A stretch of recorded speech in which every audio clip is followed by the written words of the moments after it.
This is a quick introduction to a fundamental truth that we refer to as God outside of time.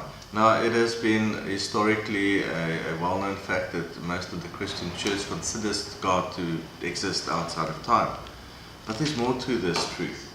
The fact is, God exists outside of time, and He does relate to humanity on this planet inside of time.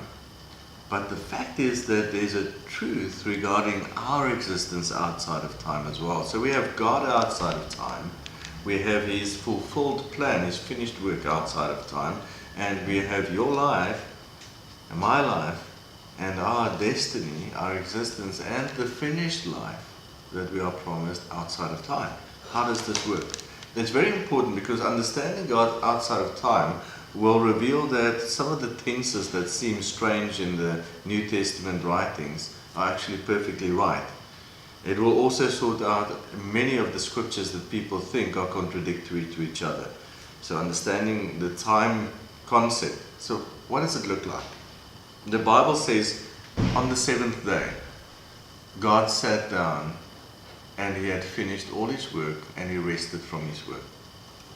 In Hebrews, the writer of Hebrews, the author, is encouraging all of us to enter into that rest of the finished work of God. We believe in the finished work of the cross, of Christ Jesus on the cross, that it's finished, all things are finished. And when He says on the cross, it is done, He means that it is done.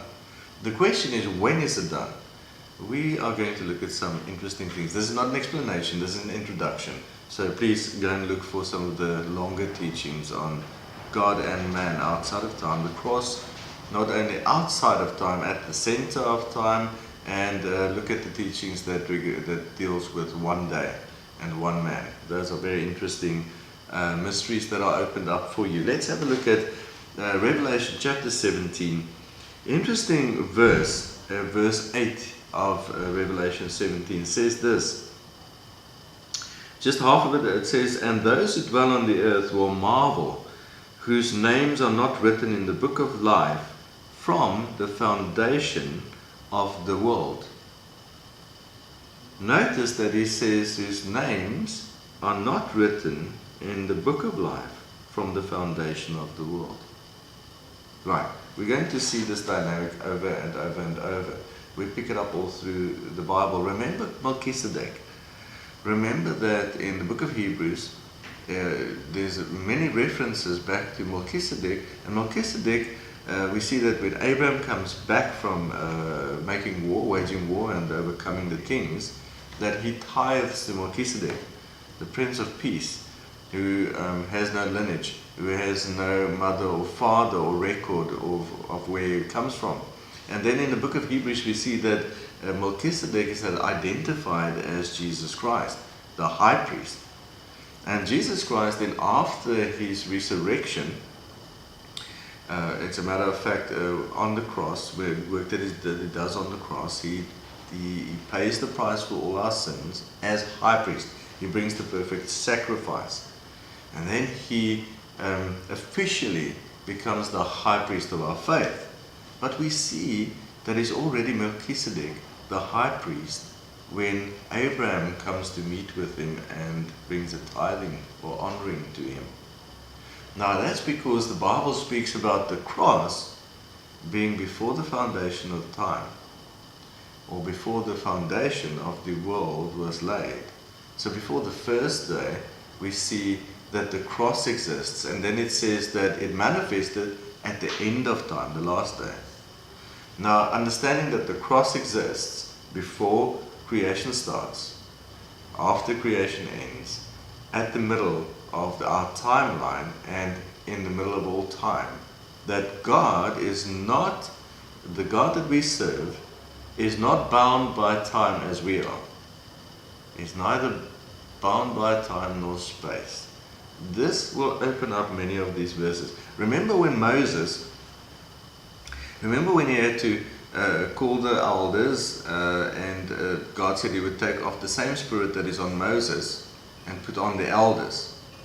And then they started prophesying, but there was two elders that was left behind in the camp, and they started prophesying, and Joshua comes and he's quite upset about that. And Moses' response is quite interesting. He says, do not harm them, it's not a problem. He says, I'm looking forward, let's rather look forward to the day when everybody, the whole nation, all God's people prophesies.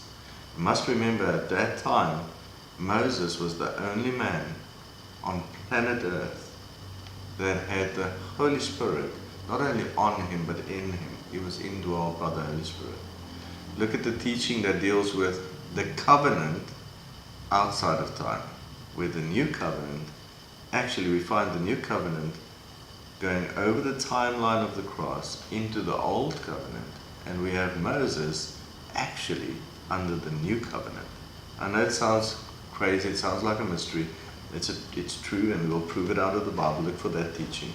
You'll see that the same is true for Daniel, the same is true for Abraham, the same is true for Isaac, the same is true for Noah.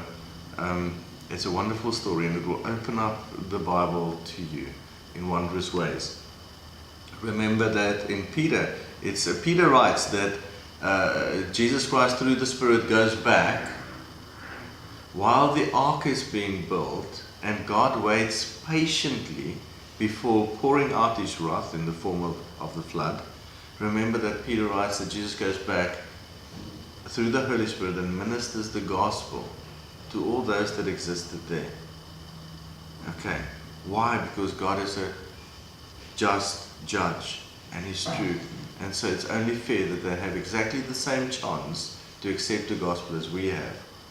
See, if we have the cross and the timeline of the Bible in a linear timeline, nothing works out. So we've got to understand this to understand the Bible. There's many more examples, many more verses, and we will try and open it up to you. So enjoy this introduction and go look for the longer teachings. Remember, there's teachings on the cross outside of time, the cross at the center of time.